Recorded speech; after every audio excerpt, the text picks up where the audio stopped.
Mistake number 5, and this is, I just talked about vacancy, I talked about expenses, talked about rent, but you really, as a multifamily investor in your marketplace, you need to know all of these trends of your market. And let me give you an example of what I'm talking about. Now, this is going to answer Mike Smith's question right now.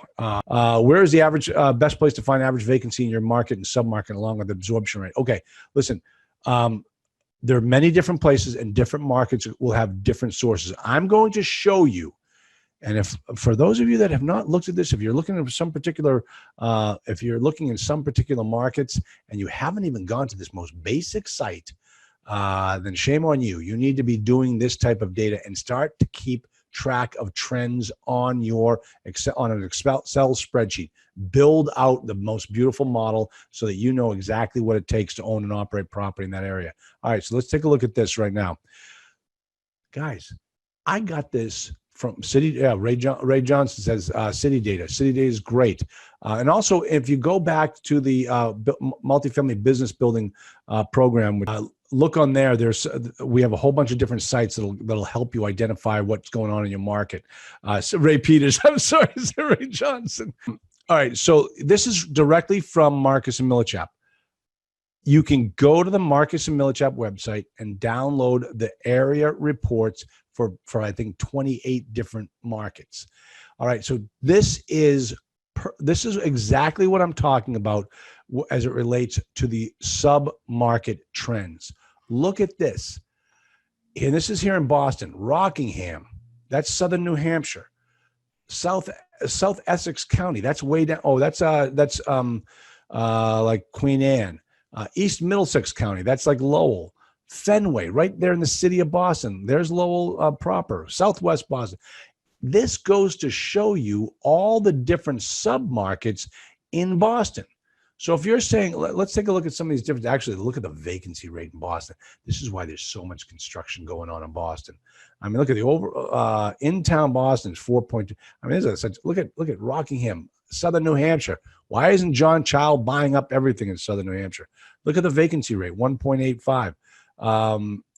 Let me see. We're seeing a drop in the, see, it's all going down. Waltham actually went up a little bit. Look at the average effective rents in these areas. Now, granted, it's not breaking it down by the number of beds there, but that's the type of information you want to capture. And look at the increase in change. This is why the market is so stinking hot in Boston. But if you don't have this data, if you're not looking at this type of information, you're never going to know it. $3,000 in Fenway. Hold on, let me see. Oh my gosh, yeah, isn't that terrible? And you know why? What is in Fenway? Who lives in Fenway? See if anybody can figure out. I used to live. Jeff Kelly did. Yeah. What were you doing there? Jeff Kelly, what were you doing there? Yeah, that's where all the students live. Student housing. That's why you're seeing such a huge number in the Fenway, because they're renting it out by the bedroom. Exactly. So BUB, every school's down there. Wentworth, Simmons. I mean, it just goes on and on. I just rented a unit today, Sumac, 34.4% increase in rent with $1,100 in upgrades. Jeff, there's so many schools down there by Fenway. Those are just a couple of them. But that's why, because it's a student housing area. And look at Sumac just rented, and Sue, that was up in New Hampshire, right? New Hampshire rental market is hot. It's really, so this is what the type of information that you want to have ready to go for your investors. Because listen, you have to be able to sell it to them. Look at all this additional information. You need to know all the trends in your particular marketplace. So let's take a look at here. Remember, you've got to put together your own offering memorandum about your deal to your investors.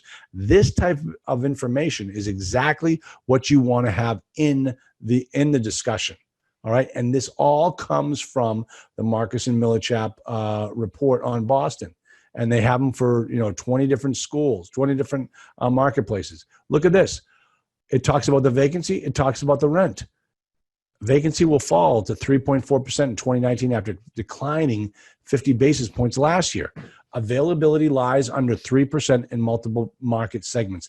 This is why, and I'm telling you guys, the building going on here in Boston is crazy. I mean, it's just you got to look outside. You can't even go within Boston. It's just nuts. It's absolutely nuts. Give you another example of some other things that are in here. Let me just see here. More vacancy, more rent information. This is essentially taking it and creating more of a narrative. This type of information is what you use when you sit down with your investors. Okay. Now, Frank, I'm going to pick on you. When we have the phone conversation with your buyer, with your seller, I want you to know this information. I want you so that when you start talking to them, you can talk knowledgeably about what's going on in that marketplace. And you talk like, this is why I am strong and bullish on this particular marketplace.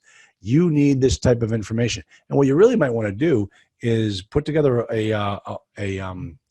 almost like a white page on this for Bob, for me, for Frank, for Kevin, so that we have this information too when we go and get on the call with you. This type of thing makes you look like a genius and get you the deal. Where to find this in or other markets, tertiary cities? Yeah, listen. Obviously, the ones I'm pulling up right here are not the tertiary markets. These are the ones that are, primary markets. And I think, when I say, I say there are about 28 markets that Marcus Millichap uses. Well, Marcus and Millichap obviously is, let me see, did I get all of them? I want to make sure I got the last one. Yep, I got the last one. So Marcus and Millichap has 28, I think about 28 markets. So they're not all going to be primary. There'll be some secondary in there as well. Listen, I think go into the product library in the multifamily business building. In the first module, I talk about choosing your markets, and there are a couple of websites in there. And Ray Peters touched upon one of them, City Data. That gives you some phenomenal information. Also, census.gov. There's some great stuff in census.gov.